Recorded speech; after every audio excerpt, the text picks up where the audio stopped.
정식적으로 교단 협력 선교사가 되셔서 다시 나오신다고 하니까 그때는 저희가 꼭 초대해서 그동안의 이야기를 좀 들었으면 좋겠고, 생긴 게 그쪽 사람 같죠? 제가 막 수염 자르라고 맨날 그러는데 저래서 저기서 사역할 수 있대요. 그래서 아마 그러실 것 같아요. 왜 저러고 다녀? 이렇게 생각하실 수 있지만 저래야 저기서 선교할 수 있어요. 얼마나 헌신이에요. 깨끗하게 자기도 하고 싶죠. 결국은 저는 우리 교회 지저스 처치의 가장 큰 포인트는, 저희는 접촉점을 만들어서 커뮤니타스를 만들고 그곳이 교회가 되게 하는 것이 우리 교회의 비전이고 사명이잖아요. 바로 우리 여대로 선교사님이 하고 있는 그 선교가 바로 저희 교회 우리 지저스 처치의 서명이고 선교가 아닌가 생각되어집니다. 여러분들 기억나실 때마다 더 기도해 주시고 이제는 좀 더 많은 사랑과 또 협력을 해주시면 감사하겠습니다. 그리고 여대로 선교사님이 저한테 항상 그래, 작년부터 계속 오라고. 그 제2국이 어딘지를 알고 싶은 분들은 준비하십시오. 같이 가실 수 있습니다. 그래서 꼭 우리 자녀들이 하나님이 주신 이 땅의 넓은 세상을 보고 우리의 사명 비전들을 만들어갈 수 있는 우리 자녀들이 되었으면 좋겠어요. 그래서 오늘 저희가 청소년 교회가 예배실로 가야 되는데 시간이 좀 들더라도 같이 했으면 좋겠다. 그래서 강고 시간에 전했음을 양해해 주시기 바랍니다. 이 시간 우리 함께 축복성 함께 축복하고 우리 청소년 교회는 예배실로 이동하도록 하겠습니다. 환영하고 축복합니다.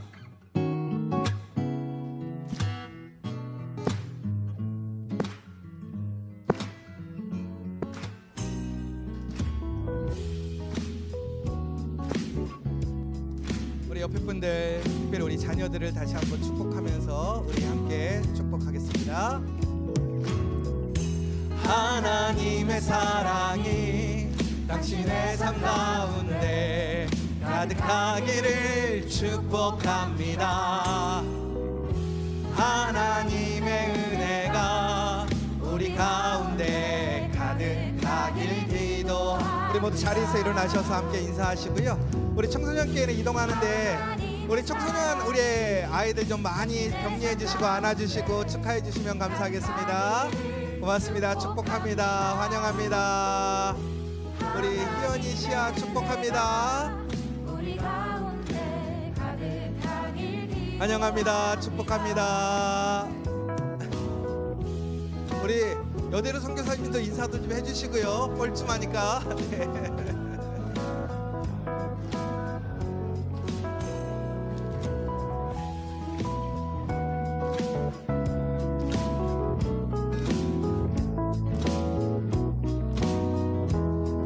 축복하겠습니다.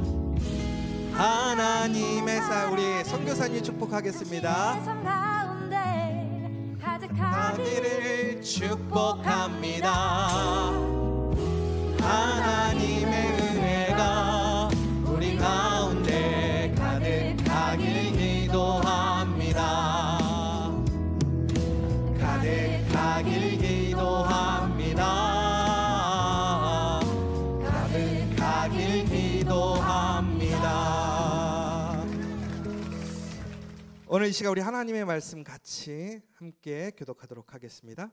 오늘 읽으신 하나님 말씀 사도행전 12장 1절에서 2절, 마가복음 10장 38절에서 39절, 요한복음 12장 24절의 말씀을 우리 순서대로 함께 교독하도록 하겠습니다.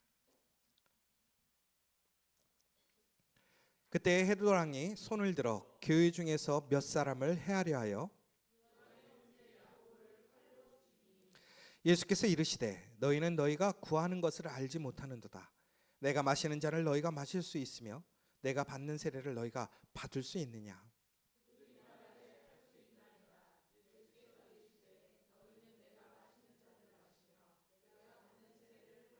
같이 읽겠습니다. 내가 진실로 진실로 너희에게 이르노니 한 알의 밀이 땅에 떨어져 죽지 아니하면 한 알 그대로 있고 죽으면 많은 열매를 맺느니라. 아멘. 여러분들 끝이 어떻게 되셨으면 좋겠어요? 여러분, 우리가 무엇인가를 일을 할 때 그 끝이 분명하게 어떤 결과가 나는 것을 좋아하지 않습니까? 그리고 더 바라는 것은 좋은 결과, 선한 영향력으로 이어지면 더 좋겠죠. 근데 여러분들이 정말로 힘쓰고 애썼어요. 수고하고 여러분들이 헌신했어요. 그런데 끝이 너무 허망한 거예요. 너무나 절망스러운 거예요. 아쉬운 거예요. 여러분, 그런데 우리의 믿음의 삶의 결과가 그렇다면 어떻게 생각하시겠어요? 내가 믿음의 삶을 살아감으로 나의 신앙 혹은 우리의 가족, 조금은 더 널리 봐서 하나님께서 우리를 부르신 사명의 그 결과들이 우리 인생에 주어진다면 우리는 그 신앙의 믿음의 삶을 기쁨으로 따라갈 거예요. 그런데 그렇지 않다면 이게 뭐야? 이 결과는 뭐야? 고작 이루려고? 여러분, 우리는 지금까지 야고보에 대해서, 오늘이 4주째예요. 야고보는 얼마나 좋은 환경, 세상의 조건이 좋았는지 몰라요. 그런데 그럼에도 불구하고 그는 그의 그물을, 그의 배를 버리고 아버지를 버리고 주님을 따라가게 됩니다. 그에게는 세상에서 얻을 것보다 예수님을 쫓아가는 것이 더 크고 영광이 있다고 생각했어요. 그리고 그것은 예수님께 그것을 구했지요. 저를 오른편에 내 동생을 왼편에 세워주십시오. 저는 주님의 잔을 마실 수 있습니다. 결국은 뭐예요? 내가 주님의 영광의 축배를 같이 올리고 싶습니다. 그 자리에 있고 싶습니다. 저 태어났는데 세상이 아니라 하나님의 거룩한 사역에 한 자리 차지하고 싶고 한 사람으로 기억되고 싶습니다. 거룩한 일 하나 하고 싶습니다. 그런데 오늘 읽으신 말씀에는 상당히 실망스러운 말씀이에요. 사도행전 12장 2절 말씀 다시 한번 보세요. 뭐라고 되어 있습니까? 요한의 형제 야고보를 칼로 죽이니. 야고보가 죽은 거예요. 여러분, 사람 태어나면 다 죽게 돼 있죠. 그리고 예수님의 12명의 제자들 다 죽었어요. 그리고 조금 더 좋게 얘기하자면 다 순교했습니다. 그런데 오늘 야고보의 순교는 조금 기대 이하인 거예요. 왜? 너무 심플하게 죽었어요. 설명이 없어요. 그가 헌신하고 예수님을 따랐고 그의 변화된 삶의 여러 가지의 역동적이고 변화의 모습들은 대단한 것 같았어요. 야고보가 그래서 뭔가 특별하고 대단한 일을 할 줄 알았고, 혹은 죽을 때 최소한 스테반만큼은 죽어야 되지 않느냐 생각이 들 거예요. 그런데 오늘 너무 짧지 않습니까? 자신의 의지와 상관없이 왕의 칼에 그냥 끝난 거예요. 더 아쉬운 거는 뭐냐면 성경에 그것이 너무나 단편적으로 기록되어 있다는 거예요. 더 이상의 얘기가 없어요. 여러분, 야고보가 죽을 당시의 초대교회 상황을 좀 한 번 더 상황을 좀 여러분들이 염두에 두시고 보시면 좋을 것 같아요. 그럼 예루살렘 교회가 그때 어땠냐면, 예루살렘 교회는 초기의 핍박과 많은 어려움 속에서 드디어 교회로 견고하게 세워지게 되었습니다. 그리고 이제 그 교회가, 예루살렘 교회가 이제는 온전하게 세워져서 스데반의 선교 이후에 그곳을 중심으로 유다와 사마리아와 이제는 안디옥까지 복음이 증거되고 있습니다. 그리고 그 중심이 예루살렘 교회가 있는 거예요. 그리고 바로 이때 아주 놀라운 한 사람이 나타납니다. 그게 누구냐? 바울입니다. 바울이 다메섹 도상에서 예수님을 만나게 됩니다. 그리고 하나님께서는 그 바울을 통해서 하나님의 놀라운 선교의 역사를 시작하시게 되는 거예요. 그리고 바울이 그 부름 가운데서 이제 안디옥으로 가서 첫 사역을 시작하던 시기였습니다. 그리고 예수님의 12 제자들은 그동안 불안해하고 두려워하고 의심해 있던 그런 제자들이 아니라 이제는 부활하신 예수님을 통해서 담대하게 권능을 받아서 그들은 예수님이 행하셨던 그런 놀라운 일들을 행하면서 어디로? 그 예루살렘에만 있는 것이 아니라 이제는 그들에게 명령하신 세상 땅끝을 향해 세계 각지에 흩어져서 복음을 선포하고 있었습니다. 그런데 바로 그때 헤롯 아그리파 1세가 유대인들의 환심을 사기 위해서 바로 그 공동체 예루살렘 교회의 가장 핵심적인 리더였던 야고보를 붙잡아서 너무나 허망하게 죽인 거예요. 이야기가 없어요. 갑자기 불러다가 죽이고 끝나버리고 야고보는 사라져버린 거예요. 그리고 그것이 유대인들에게 많은 호응을 받게 되니까 전국에는 베드로까지 잡아서 감옥에 넣어두게 됩니다. 바로 이 상황이에요. 야고보가 죽은 상황이에요. 야고보가 죽고 나서 사람들의 관심이 어디에 있었냐면 야고보의 죽음을 안타까워할 틈도 없었어요. 왜? 그 순간 베드로 또한 감옥에 갇히게 되었기 때문에. 이 예루살렘 공동체가요 생긴 지 10년 정도밖에 되지 않았어요. 그러다 보니까 지금 강성하게 일어나고 부흥이 일어나서 활동적으로 영향력을 발휘하는 것 같지만 아직은 완전히 서 있지 못했단 말이에요. 정비되지 못했단 말이에요. 그런데 이 공동체 외적인 가장 강력한 리더십을 발휘하는 두 사람이 있었어요. 그게 누구냐? 야고보와 베드로였단 말이에요. 그런데 야고보는 허망하게 그냥 끝나버렸어요. 그리고 마지막 죽인 베드로가 감옥에 갇혀서 야고보와 같이 죽을 수밖에 없는 그 상황에 놓여 있게 되는 상황입니다. 여러분, 이 순간 베드로가 만약에 그곳에서 죽는다면 어떻게 될까요? 예루살렘 교회는 순간 무너질 수 있는 위기에 처한 거예요. 여러분, 여기서 아주 중요한 포인트가 예수님께서 많은 제자들이 있었지만 그 중에서도 핵심이 12명의 제자들이 있었어요. 또한 그 중에서도 가장 예수님의 측근에서 예수님의 핵심적인 역할을 했던 제자들이 있었어요. 그런데 그 사람들 중에서도 외적으로 이러한 모든 일들을 이루어갈 수 있는 역량을 가지고 있는 사람은 딱 두 사람으로 압축돼요. 누구냐? 야고보와 베드로라는 거죠. 그런데 베드로는 옥에 갇혔고 야고보는 이미 죽은 상황이에요. 그 순간 많은 사람들은 무슨 생각을 했을까요? 야고보의 그 허망한 죽음, 갑자기 그런 아무런 결과나 무엇인가를 기대할 수 없는 그 상황에서의 어려움은 더 중첩되어지는 상황. 아마도 이럴 것 같아요. 예루살렘 교회는 여기서 꺾이는 거 아닌가? 정말로 복음은 능력을 발휘할 수 있을 것인가?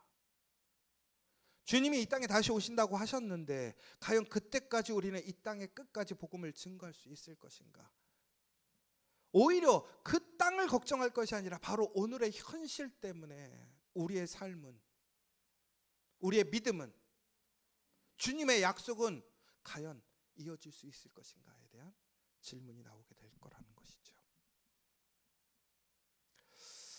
여러분, 참 안타까워요.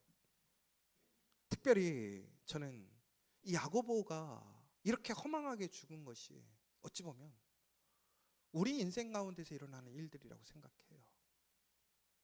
내가 열심히 노력하고 준비했는데, 나 개인적으로도 그럴 것 같아요. 내가 여러분 그렇게 죽었다고 생각해 보세요. 내 자녀를 위해, 우리 가정을 위해, 공동체를 위해, 하나님의 나라를 위해 열심히 노력했는데 너무나 의미 없이 허망하게 아무런 영향력 없이 죽어버린 거예요. 무엇인가 결과를 예측할 수 없는, 시작하지 않은 것보다 못한 그런 상황. 그런데 그 주변은 더 혼란스러웠을 것 같아요. 여러분, 우리가 나의 그물을 버리고 배를 버리고 아버지를 버리고 나의 성격도 변했어요. 나의 비전과 가치의 목적도 변해서 정말 철저하게 주님 따라가겠다고 해서 변화돼서 살았는데 결국에는 하나님의 복이 주어지지 않는 거예요. 은혜가 주어지지 않는 거예요. 허망하게 사라져버리고 끝나버린 거예요. 끝. 그런데 여러분 기억하십시오. 오늘 야고보의 죽음은 매우 당혹스럽고 아쉽고 허망하고 위협과 불안인 것 같지만 오히려 그 야고보의 죽음이 이 교회의 새로운 변화의 하나의 미랄이 되었다라는 거예요. 씨앗이 되었다라는 거예요. 여러분, 저는 그러면서 이런 생각을 해봐요. 우리는 다 죽을 수밖에 없고 우리는 어쩔 때는 허무하게 끝나버릴 수도 있어요. 그러나 그것이 그 현상으로 평가받는 것이 아니라는 거예요. 그것이 거룩한 씨앗이 되느냐 그렇지 않느냐가 더 중요하더라는 거예요.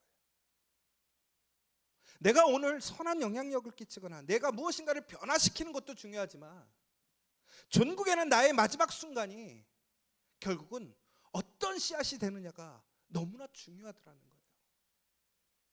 그러니까 우리 신앙인들이 목표를 삼아야 될 것은 나의 마지막이 과연 어떠한 씨앗이 될 것인가를 우리는 바라볼 수 있어야 되고 그것을 믿어야 한다라는 거예요.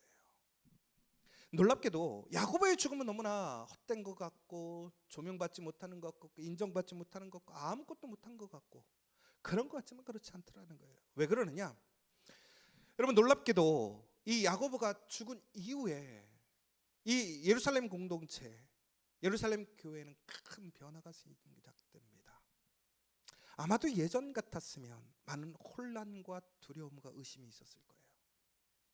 예수님의 제자들이 처음 예수님께서 십자가에 못 박혀 돌아가셨을 때 너무나 의미 없이 죽는 것 같고 허무하게 끝난 것 같았고 그들은 실망했어요. 그때 그들은 어떻게 됐습니까? 모두 다 뿔뿔이 흩어져 버렸어요. 도망가고 배신했었어요. 오늘 야고보의 죽음이 예수님과 비교할 수는 없겠지만 어찌 보면 사람들에게 또한 동일한 의미로 다가왔을 수가 있단 말이에요. 그런 허망함, 두려움, 의심. 그런데 놀랍게도 그들은 흩어지는 것이 아니라 기도하기 위해 모였어요. 베드로가 옥에 갇히니까 오히려 사람들은 절망하고 의심하는 것이 아니라 부정하는 게 아니라 도망가는 것이 아니라 오히려 사도행전 12장 5절에 보면 뭐라고 되어 있냐면 교회가 그를 위하여 간절히 하나님께 기도하더라. 여러분, 스데반처럼 멋지게 순교하는 것처럼 순교하고 죽지 않았어요. 정말로 너무나 빠르게 보이지 않게 죽었단 말이에요. 그런데 놀랍게도 이스라엘 공동체가 야고보의 죽음 앞에서 오히려 기도의 자리로 나아가더라는 거예요. 야고보의 죽음은 결코 헛된 죽음이 아니라 오히려 야고보의 죽음으로 베드로가 처한 위험의 순간 사람들은 어떻게 됐냐? 기도의 자리로 움직이기 시작했어요. 결국은 야고보는 세상적으로 보면 아무 의미 없이 죽었고 허망한 것 같이 죽은 것 같지만 결국엔 그 죽음이 기도의 씨앗이 되었어요. 여러분, 우리의 불행, 우리의 실패, 우리의 허망함이 있을 수 있어요. 그러나 그것이 기도로 이어지고 있다면 그것이 하나님의 놀라운 섭리 가운데 있는 것이고 은혜임을 기억하시기 바랍니다. 더 나아가서는 바로 그러한 자리에서 우리가 무엇을 해야 하느냐라는 거예요. 기도의 자리로 가야 한다는 거예요. 더 나아가서 하나님께서는 오늘 이 야고보의 죽음을 통해서 우리에게 다시 한번 이것을 알려줘요. 모든 상황과 일들의 그 주권자가 누구냐라는 거예요. 하나님이시라는 거예요. 왜 그러느냐? 여러분, 야고보는 너무나 의미 없이 죽고 그냥 사라져버린 것처럼 보이지만 놀랍게도 베드로는 감옥에 갇혔을 때 어떻게 됩니까? 하나님께서 그 감옥의 문을 여시고 베드로를 그곳에서 나오게 하셨어요. 그리고 전국에는 베드로는 어떻게 됩니까? 놀랍게도 그는 사역을 통해서 하나님의 놀라운 권능과 역사를 일으킴으로 교회의 기초가 되었어요. 반석이 되었어요. 여러분, 두 사람의 운명은 너무나 다릅니다. 그런데 중요한 것은 그 모든 것을 이끌어 가시는 분이 누구냐라는 거예요. 하나님이시더라는 거예요.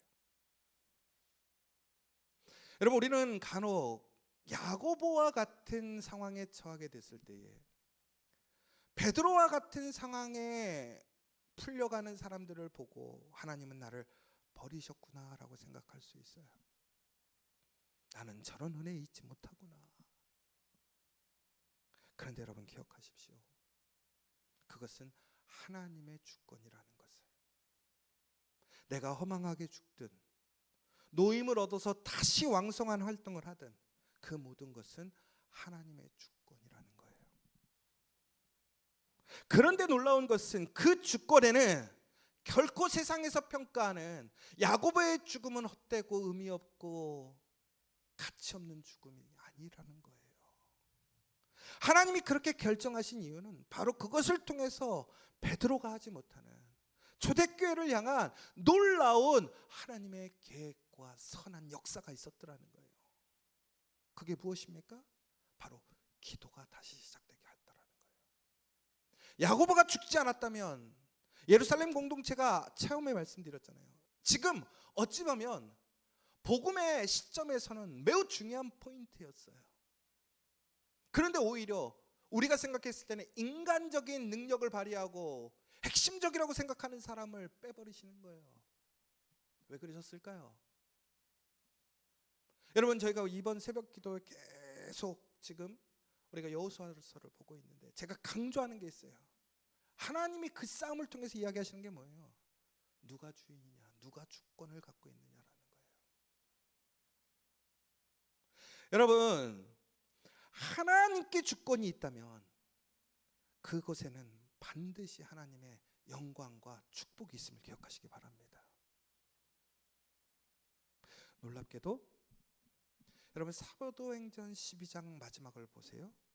12장 24절에 뭐라고 되어 있냐면 하나님의 말씀은 흥황하여 더하더라. 여러분, 지금 사도행전 12장 1절 2절에 보면 야고보가 죽게 됐어요. 아무것도 아니고 그 인생 자체로도 공동체 안에서 보면 너무 허망한 거죠. 오히려 교회는 흔들리고 어려워야 되는 상황이에요. 그런데 야고보가 죽고 난 이후에 12장 마지막에 뭐라고 되어 있습니까? 교회의 말씀은 더 흥황하고 더하더라. 그리고 더 놀라운 것이 있어요. 사도행전 13장을 보십시오. 뭐라고 되어 있습니까? 드디어 바울과 바나나가 첫 번째 선교 여행을 떠납니다. 여러분, 이 첫 번째 선교 여행이라는 의미가 무슨 얘기인 줄 아세요? 바울이 3번의 선교 여행을 떠났어요. 그렇죠? 1차, 2차, 3차. 근데 그것으로 어떻게 되었어요? 바로 하나님의 복음이 유대와 사마리아와 땅끝까지 이어지는 그 역사가 되는 거였어요. 그런데 그 앞에 야고보의 죽음이 있었더라는 거예요.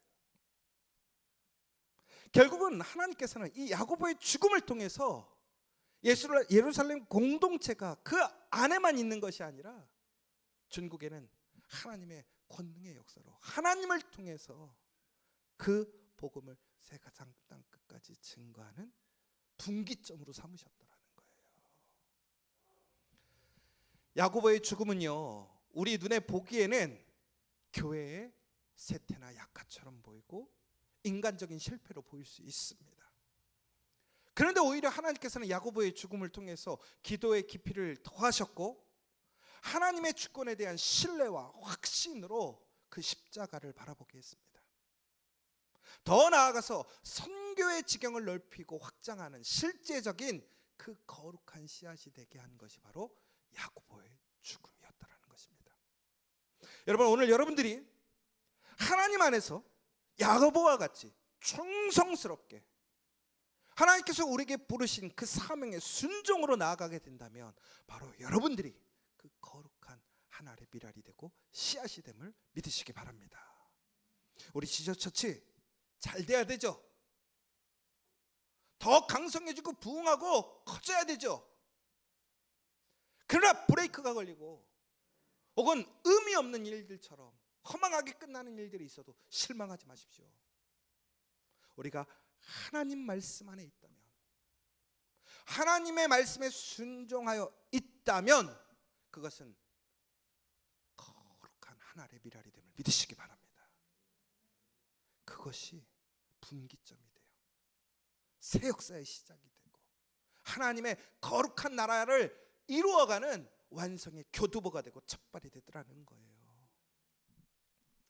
여러분, 야고보가 끝까지 그리스도의 잔을 마셨습니다. 그러므로 인해 그는 첫 열매의 씨앗이 되었어요. 바로 이 야고보의 순교를 통해서 그 이후에 많은 제자들이 순교의 대열에 참여하게 되었어요. 여러분, 우리가 항상 그러잖아요. 첫발이 중요해, 첫 단추가 중요하다고 그러잖아요. 그런데 놀랍게도 이 야고보는 그전에는 철저히 자기중심적이었어요. 자기의 생각, 자기의 계획이 있었어요. 그런데 그는 철저히 순종하는 자로 바뀌게 되었습니다. 그러자 하나님께서는 그를 통해 하나님의 거룩한 일들을 만들어 가셨고, 그 이후에 동일하게 하나님 앞에서 순교를 당하는 자들은 야고보와 같이 전적으로 순종함으로, 하나님의 주권을 인정함으로, 하나님의 나라를 주님께 맡김으로 그들은 거룩한 사역을 감당하게 되었고 세상을 변화시킬 수 있었다라는 거예요. 그 전에 야고보는 뭐라고 그랬냐면, 나는 할 수 있습니다. 예수님이 네가 내 잔을 마실 수 있겠냐? 그랬더니 야고보가 뭐라고 그랬어요? 나 마실 수 있습니다. 그런데 그가 마실 수 있었다고 하는 것은 진정한 고난의 잔이 아니었어요. 그는 영광의 잔, 축복의 잔을 잘못 생각하고 있었던 거예요. 그러나 그는 깨달았어요. 그는 배우게 되었어요. 그가 고백했던 것, 그가 그것을 마실 수 있게 될 것이라는 예수님의 말씀의 의미를 몰랐던 거죠. 그런데 그의 고백대로 그는 마지막 고난의 잔을 마시게 됩니다. 여러분, 그러므로 그는 어떻게 됩니까? 내가 할 수 있다가 아니라 해야 하니까 할 수밖에 없나이다. 결국은 뭡니까? 순종의 완성을 이루었다라는 거예요. 여러분, 우리의 결말을 통해서, 무엇인가 일의 결말을 통해서 우리가 시험이 들거나 상심할 때가 있습니다. 그러나 여러분, 우리가 해야 할 일은 무엇인 줄 아십니까? 성취의 결과가 아니라 순종의 완성을 이루어야 한다는 거예요. 그것이 놀라운 하나님의 섭리로 이끌어 가심을 믿는 저 여러분 되시길 간절히 축원합니다. 더 나아가서 여러분, 어떻게 그러면 그런 순종의 완성이 이루어졌을까요? 여러분, 우리 야고보 잘 아시는 것처럼 우레의 아들이라고 했습니다. 그런데 그가 평화의 사도로 이제 호칭됩니다. 여러분, 평화의 사도라는 것은 결국은 그의 인격이 변화되고 성품이 변화되었다라는 거예요. 여러분, 우리가 항상 그러잖아요. 우리 사람 절대로 바뀌지 않는다. 바뀔 수 없다. 여러분, 아직도 여러분들 그런 거 있지 않습니까? 나는 이건 못해. 야고보도 그랬어요. 바뀌지 않는 것처럼 보였어요. 그런데 그의 중심이 바뀌는 거예요. 목표가 바뀌고 가치가 바뀌었어요. 내가 아니라 예수님의 기준으로 바뀌니까 그는 바뀌게 되는 거예요. 여러분, 두렵게 제가 이렇게 얘기합니다. 사람의 능력으로는 절대 바뀌지 않아요. 사람의 의지로 바뀌지 않아요. 그러나 예수 그리스도로는 바뀔 수 있습니다. 바뀌면 성품이 바뀌고 그의 운명이 바뀌고 그의 죽음이, 그의 끝이 사람들에게 영향이 바뀌더라는 거예요. 내가 정말로 예수 그리스도 안에서 예수의 사람으로 바뀌면 여러분, 나는 비록 의미 없고 미약하고 아무것도 아닌 것처럼 죽는 인생이 되겠지만 그 죽음이 결코 헛된 죽음이 되지 않고 하나님의 미랄이 새로운 씨앗이 되어 하나님의 영광이 됨을 기억하시기 바랍니다. 저는 여러분들이 그렇게 되길 원하고 우리 지저스 처치가 그렇게 되길 원합니다. 그런데 여기서 제가 준비하면서 한 가지 질문이 생겼어요. 그러면 평화의 사도가 되었다라는 것은 싸우지 않는 것일까? 성품이 변하고 순종한다라는 것은 그저 남에게 다 양보하고 그냥 손해보고 살면 되는 것일까? 아니에요. 여러분, 평화의 사도가 되었다라는 것은 싸우지 않는 것을 의미하는 것은 아닙니다. 오히려 우리는 싸워야 합니다. 올바름을 위해 우리는 행해야 한다는 거예요. 그런데 우리는 세상처럼 누군가를 도구를 통해서 어떤 물리적인 힘을 발휘하고 반대하는 것에 목표를 두는 것이 아니라 우리가 해야 될 싸움은 뭐냐? 선을 행하는 싸움을 해야 한다는 거예요. 여러분, 야고보의 입장에서 그가 왜 이렇게 허망하게 죽었을까에는 전제가 깔릴 것 같아요. 뭐냐면 그가 그것을 순순히 어떻게 했을까요? 인정하고 받아들였다라는 거예요. 그러면 야고보는, 이거는 제 상상이에요, 야고보는 그 죽음 앞에서 평화의 사도가 되었으니까 그저 그는 그것에 저항하거나 반대하는 것을 멈춘 것이 평화의 사도일 것이냐? 그렇지 않아요. 그는 그 자리에서 선을 행한 거예요. 주님의 말씀에 순종하는 선을 행했던 거라는 거예요. 그럼 무슨 얘기입니까? 여러분, 우리는 전국에는 우리의 그 끝의 자리에서 우리가 해야 할 건 끝까지 싸워야 한다는 거예요. 어떻게? 말씀 안에서 선을 행함으로 하나님의 뜻을 이루기 위해 우리는 싸워야 한다는 거예요. 여러분, 그래서 오해하지 마세요. 적절한 부정, 적절한 잘못됨, 세상 것과 타협하고 무시하고 인정하고 가라는 얘기가 절대 아니에요. 소리내지 말라라는 게 아니에요. 선의 기준을 세워주라는 거예요. 그리고 우리의 모습으로 그것을 증거하라는 거예요. 그러니까 우리 여대로 선교사님이 얘기하셨죠. 그들에게 가장 강력한 메시지는 뭐냐? 보여주는 거라는 거예요. 무엇을? 그리스도의 사랑을, 그리스도의 능력을 보여주는 거예요. 내가 누구인지를 보여주는 거예요. 세상의 방식으로는 힘으로 누르고 세뇌시키고 그들을 철저히 가둬두는 것이 힘이라고 생각하죠. 그런데 그렇지 않아요. 하나님의 말씀의 능력은 그 무엇도 막을 수 없어요. 하나님의 말씀은 생명력이고 하나님의 말씀은 진리고 하나님의 말씀은 진서라는 사실을 기억하시기 바랍니다. 오늘 이 시간 여러분, 저는 이 야고보를 통해서 철저하게 그 끝에 결과에 연연하지 마시고 하나님의 말씀에 순종하고 하나님의 선한 하나의 미랄이 되기를 소망하시는 저 여러분 되시길 간절히 소망합니다. 여러분, 이 모든 것이 천국에는 하나님의 영광으로 이어졌어요. 하나님의 나라를 세우는 거룩한 하나의 씨앗이 되었어요. 우리는 평가합니다. 이 사람은 잘 됐어, 이 사람은 성공했어, 그러므로 하나님의 놀라운 충성스러운 종이야. 아니에요. 하나님의 충성스러운 종이 누구입니까? 하나님의 계획 부르심에 순종하는 자예요. 그것을 이루어내는 사람이에요. 우리가 해야 할 일은 바로 그거라는 거예요. 그렇게 될 때 우리는 놀랍게 우리의 그 삶이, 인생이 새로운 씨앗이 되고 하나님의 새 역사를 만들어가는 그 귀한 일들이 되심을 믿고 오늘 주님과 함께 그 고난에 참여하는 저와 여러분 되시기를 간절히 소망합니다.